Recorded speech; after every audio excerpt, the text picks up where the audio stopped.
பேகுரு சொந்தங்களுக்கு வணக்கம். இன்னைக்கு நேர்காணல நம்மளோட எதிர்ப்பவர் அரசியல் விமர்சகர் திரு தேவப்பிரியா அவர்கள். வணக்கம்ண்ணா. வணக்கம். தமிழகத்தையே புரட்டி போட்ட அண்ணா பல்கலைக்கழக வளாகத்தில் நடந்த ஒரு பாலியல் ஞானசேகரன் முன்னாள் திமுக நிர்வாகி அப்படின்னு ஒரு பேசுபொருளா கூட ஆயிடுச்சு. அவரோட அந்த பாலியல் வழக்குக்கு இப்ப நீதிமன்றம் தீர்ப்பு கொடுத்திருக்காங்க. இன்னைக்கு அந்த தீர்ப்போட முழு விவரம் என்ன? இல்ல, முதல்ல நீங்க சொன்ன விவரங்கள் ரொம்ப மென்மையாக இருக்கிறது.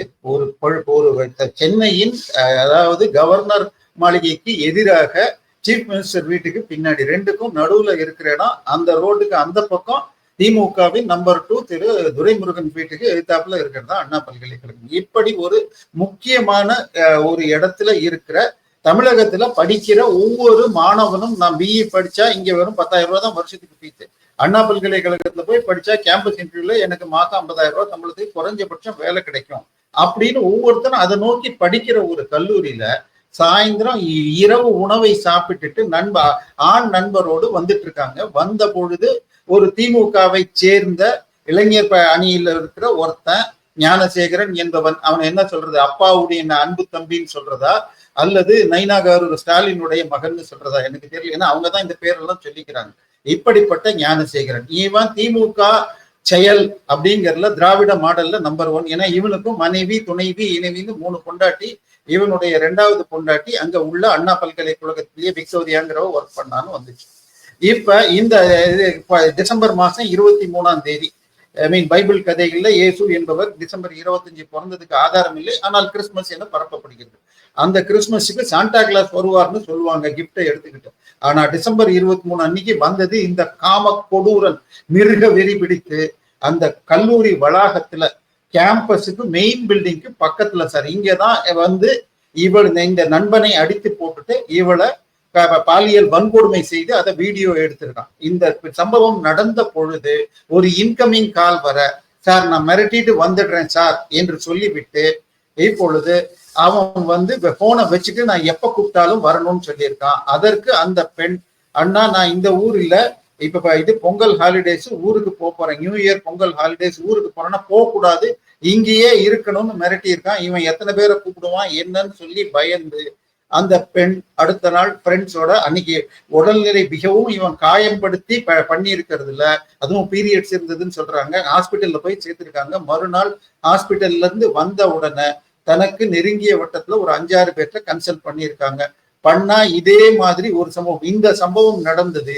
இங்க இருந்து நீங்க உள்ள போனீங்கன்னா அண்ணா பல்கலைக்கழகத்துல மெயின் பில்டிங்க்கு வலது பக்கம் இங்க இருந்து போற சைட்ல இருக்கிற பிசிக்ஸ் கெமிஸ்ட்ரி லேப் பக்கத்துல இவங்க பேசிட்டு இருந்த நேரத்துல வந்துட்டு விவேக் ஆடிட்டோரியம் பக்கத்துல ஒரு ஓரத்துல இந்த சம்பவத்தை நிகழ்த்தியிருக்கான்.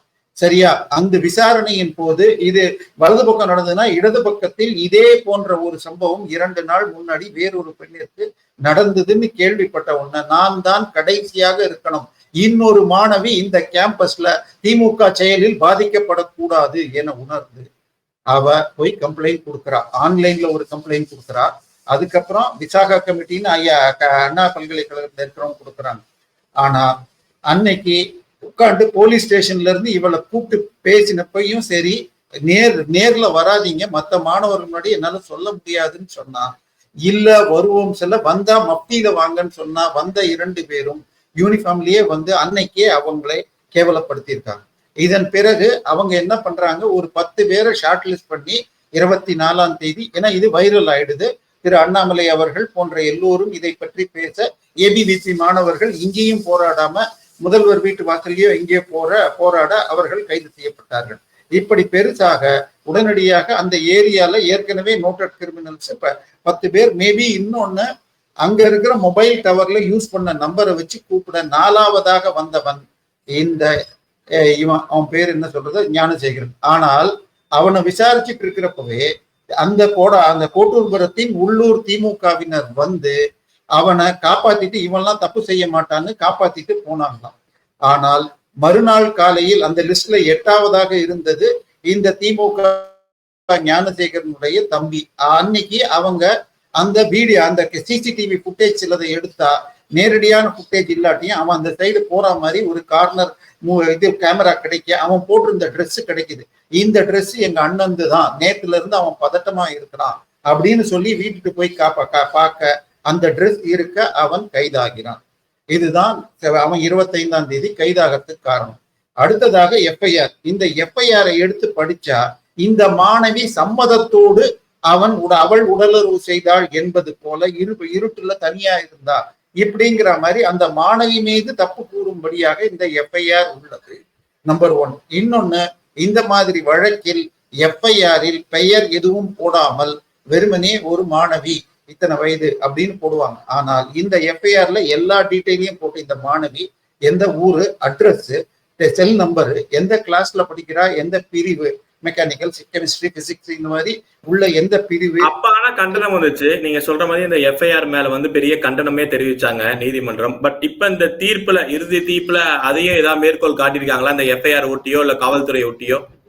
இல்ல, நான் வரேன். அது இன்னும் விசாரணை முடியலன்னு சொல்லியிருக்காங்க. முந்தா நேற்றுக்கு தீர்ப்பு வந்த அன்னைக்கு இன்னும் அந்த அதுக்குள்ள நான் வரேன். இது வந்த உடனே அண்ணாமலை முதலில் இதை சுட்டி காட்டியது அண்ணாமலை தான். இந்த எஃப்ஐஆர் உங்களுக்கு அந்த பெண்ணை, மாணவியை, குழந்தையை குறை சொல்லும் பொழுது இருக்கிறது அப்படின்ன உடனே பிஜேபியை சேர்ந்த மோகன்ராஜ் என்ற வழக்கறிஞர் மோகன்தாஸ் அவர் போய் புட்டப் பண்றாரு. அவரும் சீனியர் வக்கீல் கிருஷ்ணமூர்த்தியும் போட சுயமோட்டோவா எடுக்கிறாங்க. சுயமோட்டோவா எடுக்கிறப்போ அப்ப என்ன ஆகுதுன்னா, இதை சிபிஐக்கு போடணும்னு நான் query வைக்கிறேன்னா நான் அனுப்ப முடியாது. அப்ப விடணும்னா ஒரு 2 மணி நேரத்தில் பெட்டிஷனை எடுத்துட்டு அன்னைக்கு சாயந்தரம் 4 மணிக்கு இது ஹியரிங்க்கு உள்ள பெட்டிஷனை போட்டு ரிட்டாக மோகன்தாஸ் எனும் பிஜேபி வழக்கறிஞர் போட அவரு நீதிபதி என்ன சொல்லிட்டாரா, நான் சிபிஐக்கு போட்டேன்னா திருப்பி இந்த திமுகவை ஆட்சி, விடியல் ஆட்சி என்பது குற்றவாளிகளை காப்பாற்றும் ஆட்சி. அண்ணா நகர்ல ஒரு 10 வயசு குழந்தைய பக்கத்து வீட்டுக்காரன் 7 நாளைக்கு பாலியல் வன்கொடுமை செய்து அந்த குழந்தையின் பாலியல் உறுப்புகள் சீழ்பிடித்து நாற்றம் அடித்து அதுக்காக செக் பண்ணப்பதான் அந்த விஷயம் வெளியில வந்து, அப்ப கூட அவனை கைது பண்ணாம அந்த குழந்தையுடைய ரிலேட்டிவ் யாரையோ கைது பண்ணிட்டு அதுக்கப்புறம் தான் அவனை இந்த வழக்கின் விவரம் வெளில வந்தப்ப வந்துச்சு.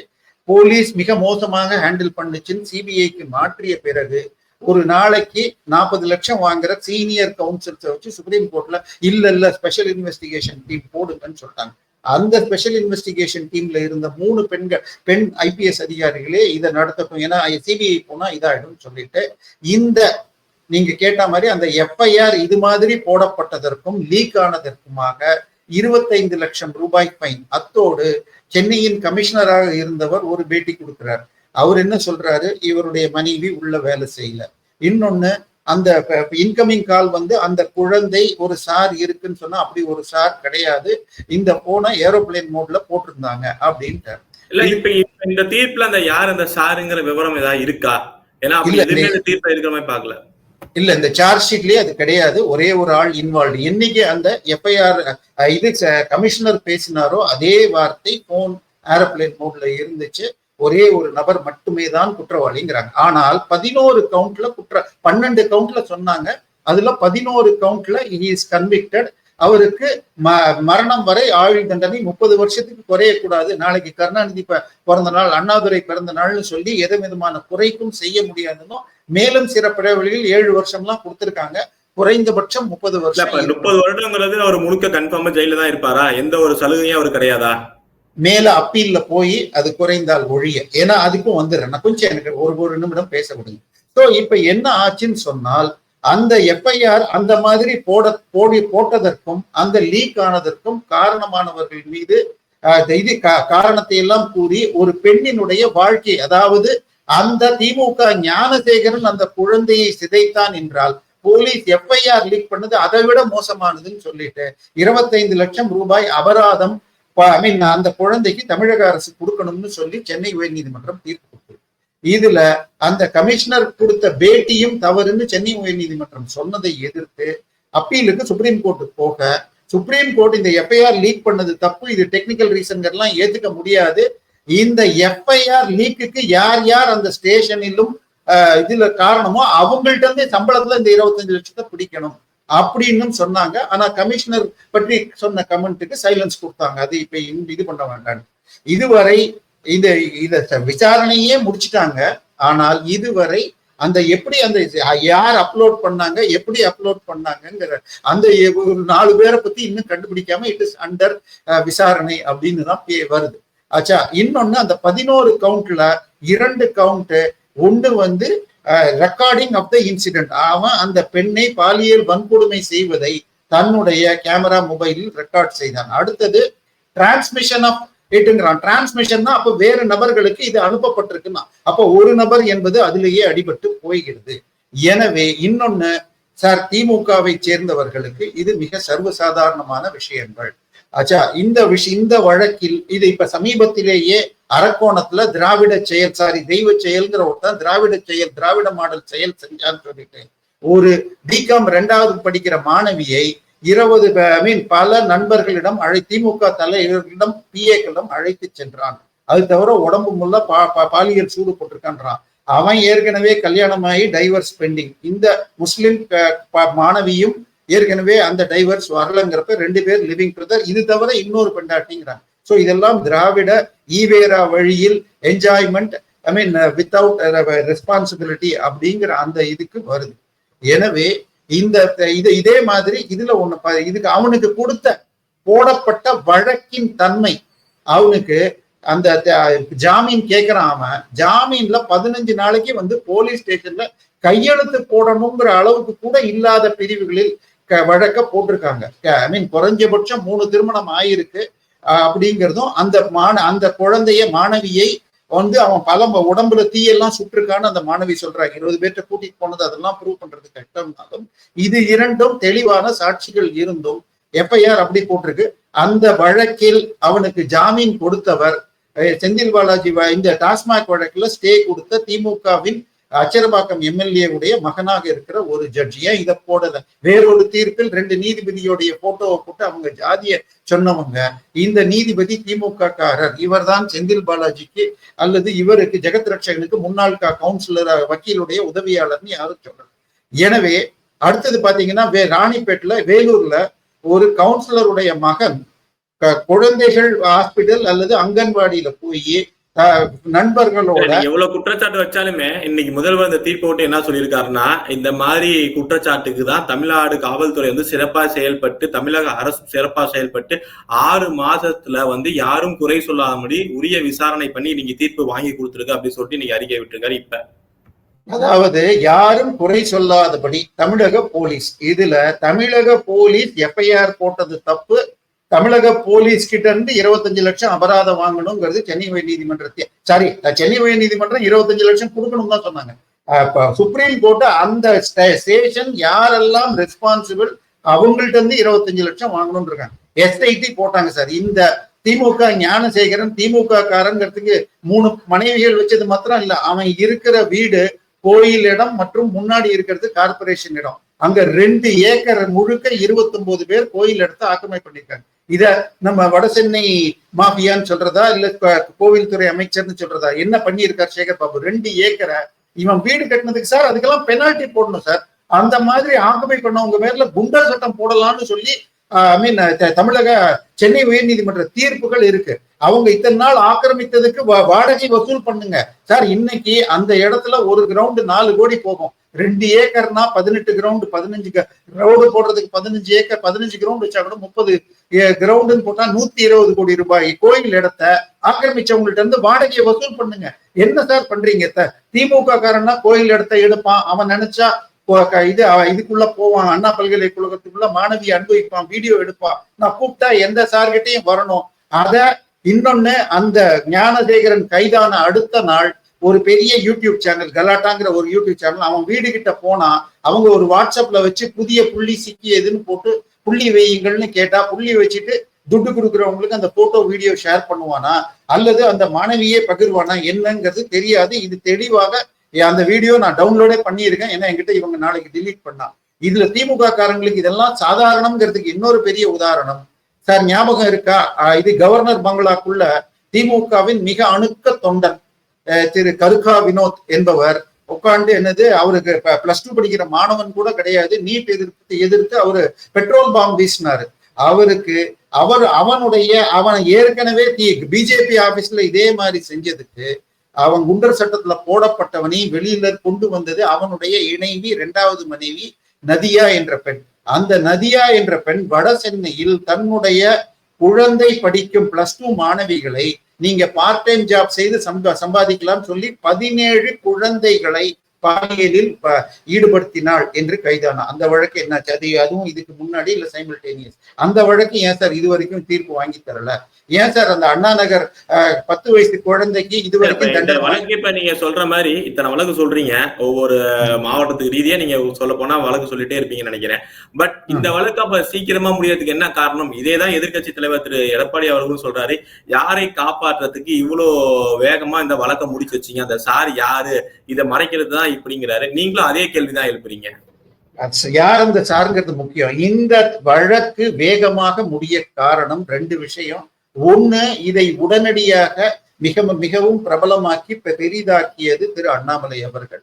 அதுல அவர் 3 மாதம் வெளிநாட்டுக்கு போன உடனே இதை ஒரு சின்ன PR எக்ஸசைஸ் மாதிரி தன்னை அடித்துக் கொண்டார். ஒரு பெண் குழந்தையின் தகப்பனாக ஒரு இளவயதினர் இது மக்களுக்கு பரவணும்னு பண்ணார். அது கொஞ்சம் PR மாலை தெரிந்தால் கூட இது இந்தியா ஃபுல்லா பரவியது, இதன் பேர்ல நடவடிக்கை வரணும் அப்படின்னு ஒரு காரணம் வந்ததற்கு மிக முக்கியமான காரணம் அண்ணாமலை தான். ஆனா தண்டனை வரத்துக்கு காரணம் சார், நம்ம சட்டம் எல்லாம் 19ஆம் நூற்றாண்டுல பிரிட்டிஷ்காரன் போட்டுட்டு போனது. அதுல அடிப்படை யாரையும் அவ்வளவு ஈஸியா எவ்வளவு டிலே பண்ணலாம் அப்படிங்கிறது தான் இருந்துச்சு. ஆனால் இந்த மோடி அமித்ஷா அரசு அந்த IPCயை எடுத்துட்டு BNS என்று பாரதிய நியாய சமிதி என்று அந்த சட்டங்களை எல்லாம் மாற்றியதனால் இதுல 45 நாள்ல FIR போட்டு 90 நாள்ல தண்டனை வாங்கி தர முடியும்.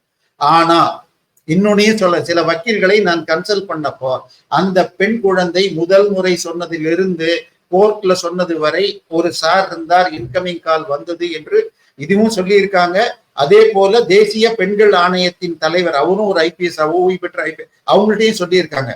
ஆனால் அது இல்லைன்னு சொல்லி போலீஸ் சொன்னால் அந்த குழந்தை சொன்னதுல கான்ஃபிளிக்டா இருக்கு, அது மாத்தி மாத்தி சொன்னான்னு சொல்லலாம். அப்பீல்ல போனால் ஞானசேகரன் தப்பிப்பதற்கு அல்லது அவனுடைய தண்டனைகள் குறைய வாய்ப்பு இருக்கிறது.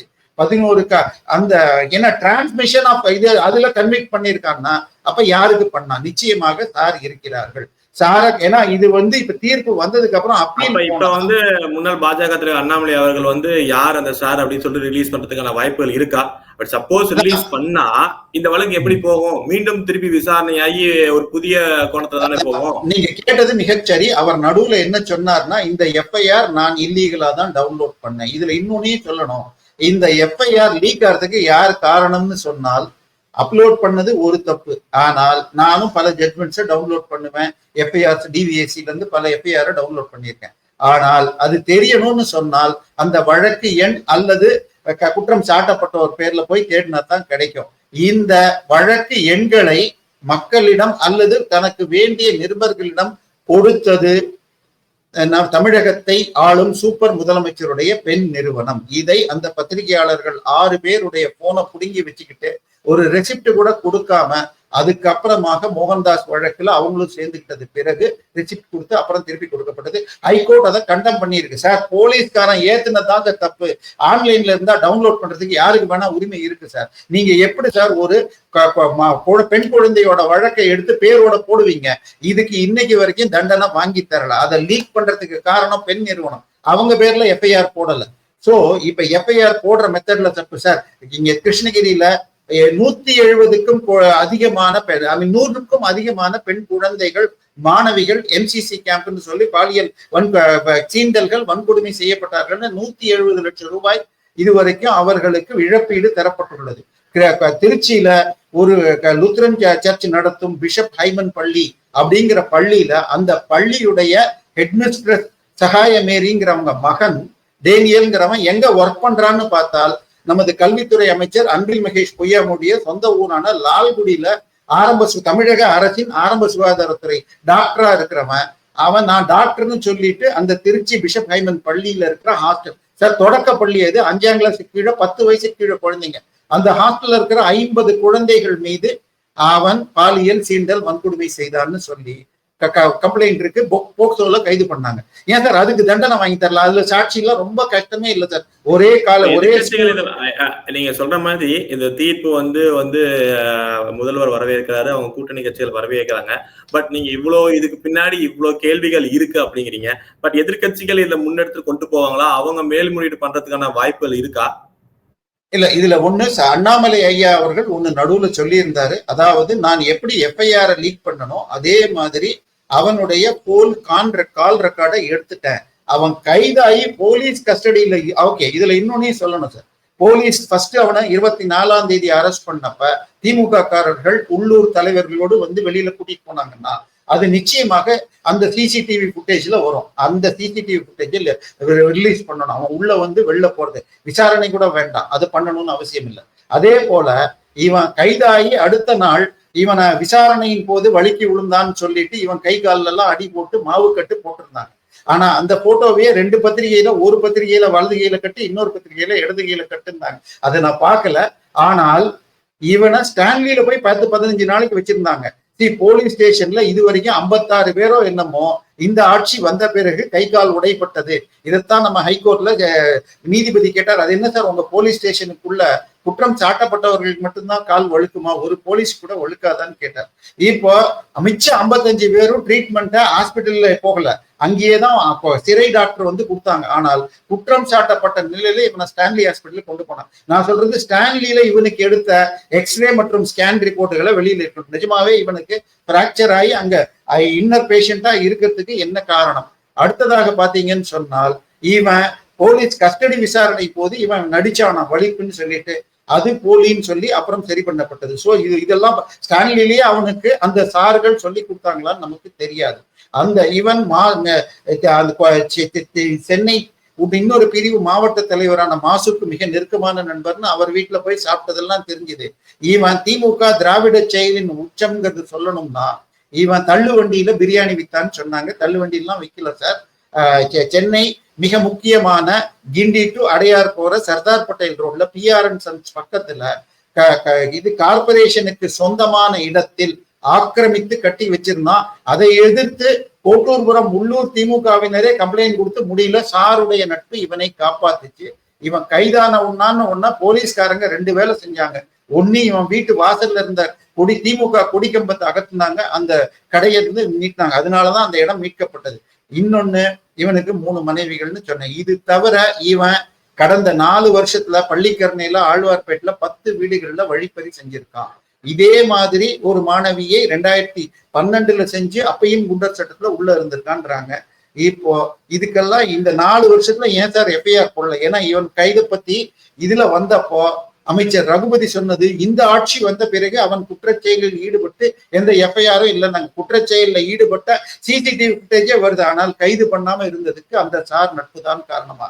அந்த சார் யாரு என தெரியாது. இறுதியான கேள்வியா இந்த காணொலியில நான் இறுதியான கேள்வியாவே வைக்கிறேன். இந்த தீர்ப்பை இப்ப எப்படிதான் பாக்குறது, என்னதான் ஆகும்? அதாவது அன்றைய தினம் 23ஆம் தேதி அவன் தனியாக செய்த சம்பவத்திற்கு அன்னைக்கு கூட தனியா செஞ்சானான்னு தெரியாது. முதல் நாள் வந்த செய்தியில ஆடிக்காருன்னு சொன்னாங்க. அப்புறம் பிஎட்டபிள்யூ கார் யாரோ வெளியில வெயிட் பண்ணிட்டு இருக்காங்க, நான் அந்த சார் இல்லாட்டி இது பண்ணுவார், இன்னும் ஆட்கள் வந்து மிரட்டு வேடலாம் சொல்லி செய்ததாக. ஸோ சார் இல்லைங்கிறத நம்ப முடியாது. சரி, அன்னைக்கு அந்த மாணவியை பாலியல் வன்கொடுமை செய்தது அந்த இடத்துல அவன் மாத்திரம் தான் அதுக்கு தண்டனை கிடைச்சிச்சு. ஆனா இவ்வளவு தைரியமா ஒருத்தன் செஞ்சு வரான், கோயில் இடத்த ஆக்கிரமிச்சுக்கிட்டு 3 காரை வச்சுக்கிட்டு இது அவனுக்கு ஒரு இந்த சொகுசு பங்களா உத்தரமேரூர்ல இருக்கான். இவன் மாசுடைய வலது கையாக இருக்கிற ஒருவனுடைய ஈசிஆர்ல மகாபலிபுரத்துல இருக்கிற பங்களால அடிக்கடி போவான். அப்ப இது போல மாணவிகள் இவன் வீடியோ எடுத்து அவங்களை யூஸ் பண்ணுவானா தெரியாது. அந்த வலதுகைகள் தான் ஒருவர் தான் இன்றைக்கு சித்தரஞ்சன் சாலை தலைமை குடும்பத்திற்கு வீடு வாங்கி கொடுத்தவர் என்றெல்லாம் ஒரு மூத்த பத்திரிகையாளர் சொல்லியிருந்தார். எனவே இன்னைக்கு இந்த தண்டனை இவனுக்கு கிடைச்சிருக்கிற வரைக்கும் வரவேற்கிறோம். ஆனா அப்பீல் போக முடியுமான்னு நீங்க கேட்டீங்கன்னால் ஒரு அப்பீலுக்கு பாதிக்கப்பட்டவர் மட்டுமே தான் போக முடியும். இந்த ஜட்ஜ்மெண்ட் காப்பியை முழுமையாக ஏற்ற மாட்டாங்க, ஆபரேஷன் பார்ட் மாத்திரம்தான் ஏத்துவாங்க. இந்த தண்டனை கொடுக்கப்பட்டது, அதனால அந்த மாணவி தான் இதுல போக முடியும். ஆனால் இதுல ஒரு ஏபிவிபி போன்ற டைபி போன்ற மாணவர்கள் போராட்டம் எழுதி இதுல சார் இல்லை என்பது திமுகவை சேர்ந்த ஒரு முக்கிய புள்ளியை காப்பாற்றுவதற்காக இருக்கலாம். அதனால முக்கியமாக இது மீண்டும் சிபிஐக்கு கொடுத்து விசாரணை செய்யணும்னு ஒரு கோரிக்கை போராட்டம் கூட செய்யலாம். மிக நிச்சயமாக இந்த வேகமாக முடித்தது அந்த சாரை காப்பாற்றுறதுக்காகத்தான் இருக்கலாம் என்பதுதான் பொதுமக்கள் பார்வையாக இருக்கிறது. இன்னொன்னு, திமுகல இந்த ஆட்சி என்ன பண்ணுச்சு, பொள்ளாச்சி தீர்ப்புல அந்த மாணவிகளுக்கு 25 லட்சம் கொடுக்கறேன்னு சொல்லியிருக்காங்க. அந்த தீர்ப்பிலேயே 8 லட்சமும் நம்ம கொடுக்கணும்னு சொன்னப்ப நான் கேட்கிறேன், திமுகவின் ஞானசேகரன் செஞ்சதுக்காக திமுக அறக்கட்டளை ஏன் 25 லட்சத்தை இந்த மாணவிக்கு கொடுக்க கூடாது? அந்த போலீஸ் இருந்து வசூல் பண்ணி கொடுக்கறதை தாண்டி எங்கள் கட்சிக்காரன் செஞ்சுட்டான், அது வெக்கமாக இருக்கிறதுன்னு 25 லட்சம் ரூபாய் திமுக அறக்கட்டளை போய் அதை ஏன் கொடுக்க கூடாது? இதையும் என்னுடைய கோரிக்கையா வைக்கிறேன். இதுல அந்த சார் என்பவரை மறைப்பது என்பது திட்டமிட்டு செய்வதாகத்தான் தோன்கிறது. இல்லைன்னா அதை சிபிஐ உறுதி செய்யட்டும் சார். இல்ல, ஏன்னா 5 நாள்ல தான் பெருமளவு விசாரணை நடக்கும், பெருமளவில் எல்லாத்தையும் அழிச்சிருப்பாங்க. இருந்தால் கூட அண்ணாமலை அவர்கள் நான் அந்த கால் ரெக்கார்டு வச்சிருக்கேன்னு சொல்லியிருக்காரு. அதை வைத்து அவரே ஒரு போராட்டத்தை முன்னெடுத்து இது போல இன்னொரு முறை நடக்கக்கூடாதுன்னு சொன்னால் மிக நிச்சயமாக இந்த வழக்கு மறுவிசாரணை செய்து சார் என்று ஒருவர் இருந்தால் அவருக்கு தண்டனை வாங்கி தரணும். நிச்சயமா இந்த தீர்ப்புக்கு பின்னாடி இத்தனை கேள்விகள் இருக்கு, பார்ப்போம் இதற்கும் விடை தருவ மக்களுக்கு கிடைக்குமா என்று. இவ்வளவு நேரம் உங்க நேரத்தை நம்ம தளத்துக்கு வந்து பயந்தமைக்கு ரொம்ப ரொம்ப நன்றி. நல்லதே நடக்கும். வாழ்க வளமுடன்.